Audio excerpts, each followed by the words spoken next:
Ledakan yang menyerupai bom terjadi di Masjid SMA N 72 Kelapa Gading, Jakarta Utara pada hari Jumat 7 November 2025. Ledakan dahsyat bertepatan dengan umat muslim sedang melaksanakan ibadah sholat Jumat. Puluhan orang terluka. Motif terduga pelaku ledakan hingga kini masih menjadi tanda tanya. Polisi masih melakukan pendalaman dan memeriksa sejumlah saksi dan barang bukti. Ramai di jejaring sosial, ada dugaan pelaku ledakan merupakan korban bullying. Namun, polisi belum bisa memastikan hal tersebut. Sementara untuk terduga pelaku saat ini sudah kita dapatkan, anggota sedang melakukan pendalaman terkait dengan identitas korban, kemudian juga lingkungan korban, lingkungan pelaku, termasuk rumah dan hal-hal lain yang saat ini sedang kita dalami, dan tentunya nanti akan diinformasikan lebih lanjut setelah tim gabungan baik dari Polda Metro, dari Densus melaksanakan pendalaman. Bagaimanakah pelaku melakukan tindakan ledakan tersebut? Benarkah korban bullying bisa melakukan tindakan di luar batas yang mengakibatkan korban puluhan jiwa?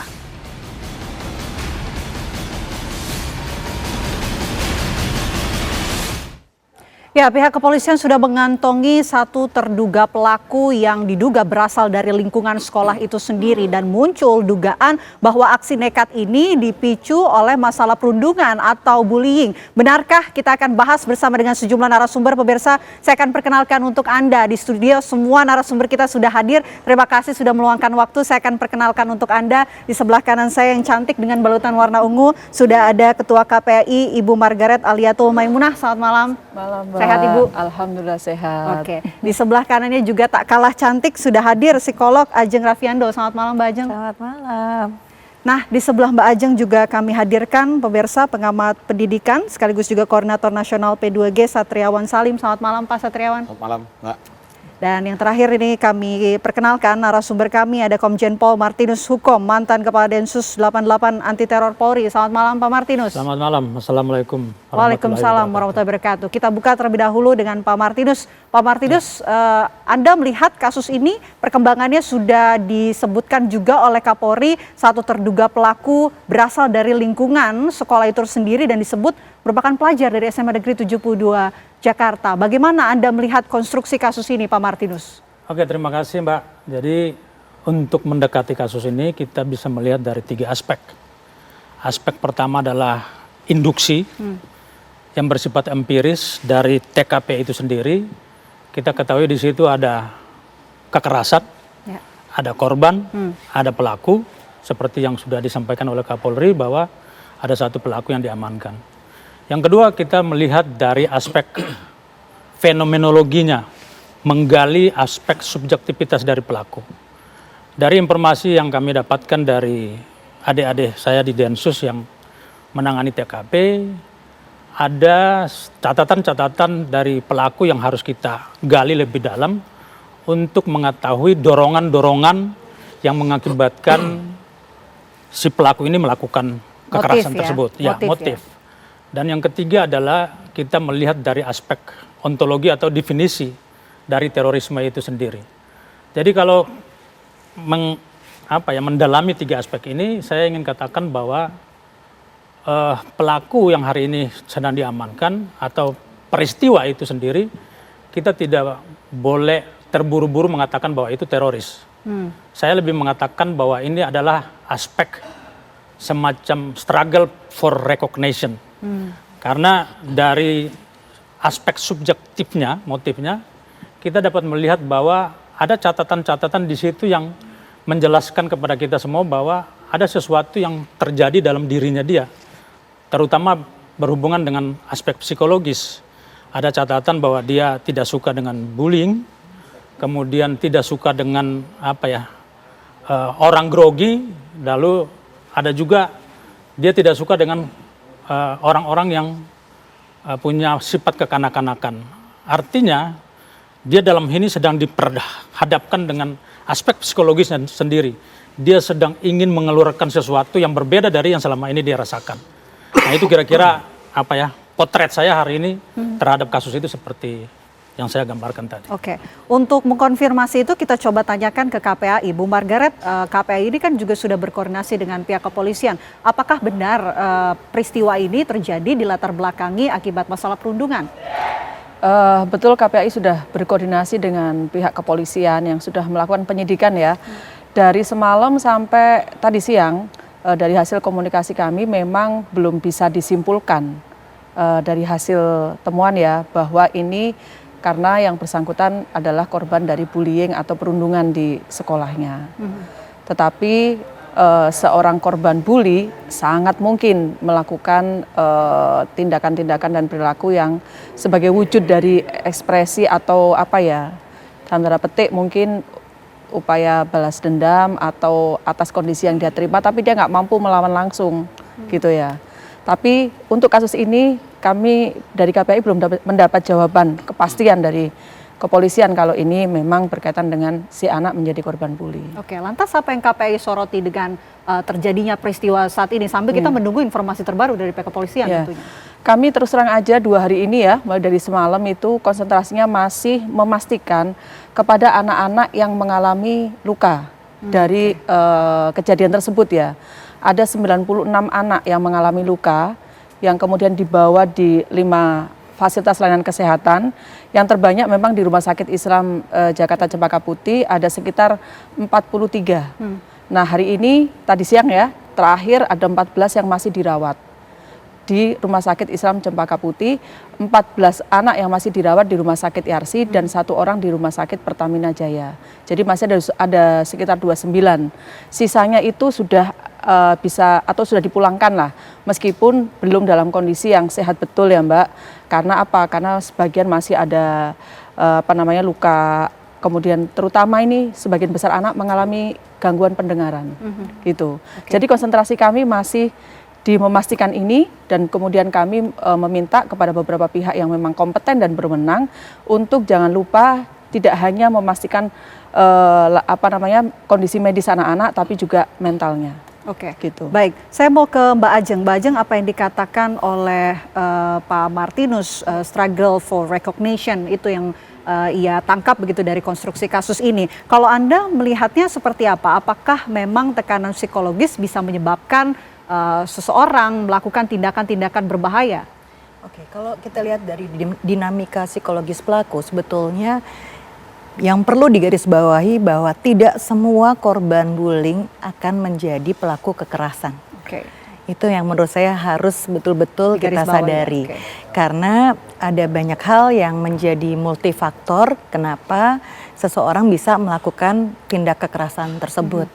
Termasuk apakah ada luka-luka emosional yang tidak tertangani, apakah memang pelaku mengalami kondisi psikologis tertentu yang kita juga perlu dalami lebih lanjut, apakah memang dari lingkungan sosial menyebabkan hal tersebut juga tidak tertangani dengan baik, atau apakah memang ada hal terkait dengan exposure atau paparan tertentu yang membuat korban melakukan hal tersebut.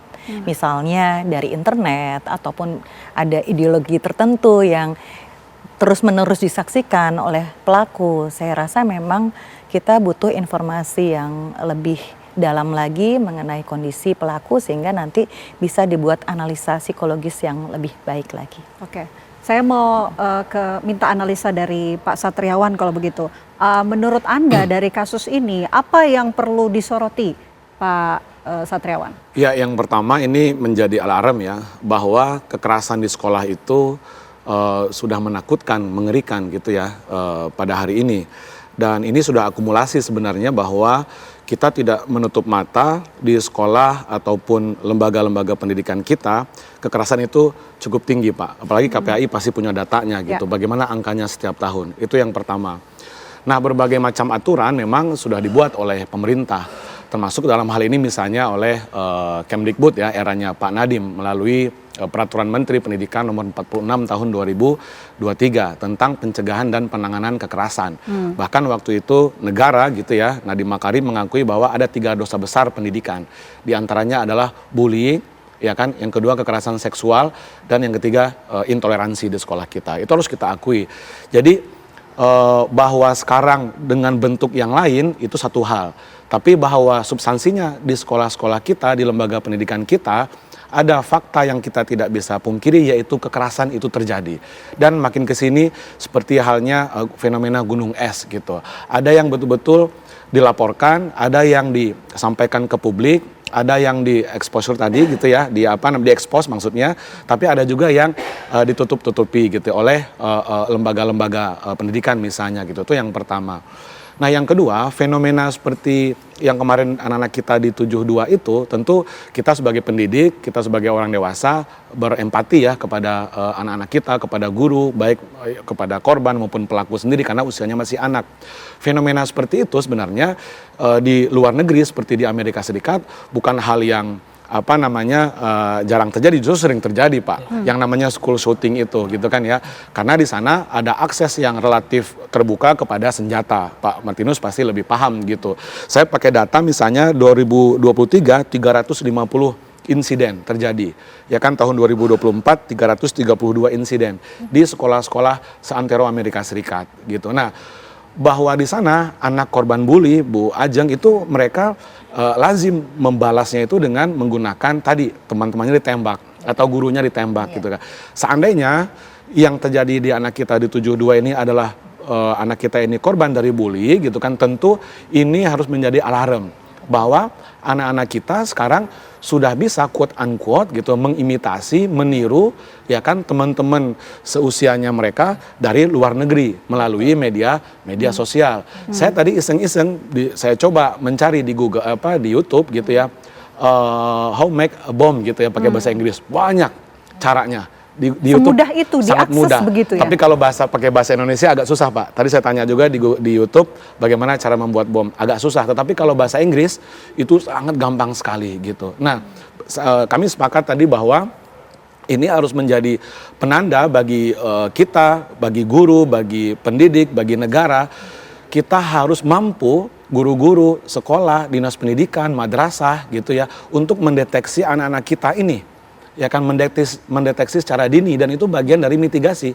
Apa yang dideteksi? Pertama, anak-anak kita yang misalnya mereka adalah korban bully atau mereka adalah pelaku dari bully. Kita sebagai pendidik tahu sebenarnya gitu, ada indikasi-indikasi misalnya gitu, yang tadinya ceria kemudian jadi pendiam, yang barang-barangnya tadinya lengkap dibawa pulang ke rumah isi tasnya kemudian ternyata berkurang atau bahkan hilang gitu. Ya kan, kemudian yang anak-anak kita ini biasanya bergembira, suka bercerita, sekarang justru sering murung gitu ya, atau menyakiti tubuh, bagian tubuhnya gitu dan seterusnya. Nah, saya pikir kita sebagai guru, kita sebagai orang tua gitu ya, sebagai pengawas sekolah, madrasah harus peduli, harus betul-betul cepat tanggap. Melihat, kita harus peka ya melihat seperti itu gitu. Nah, itu saya pikir pembelajaran bagi kita semua gitu, dan ini kita berharap ini yang pertama dan terakhir.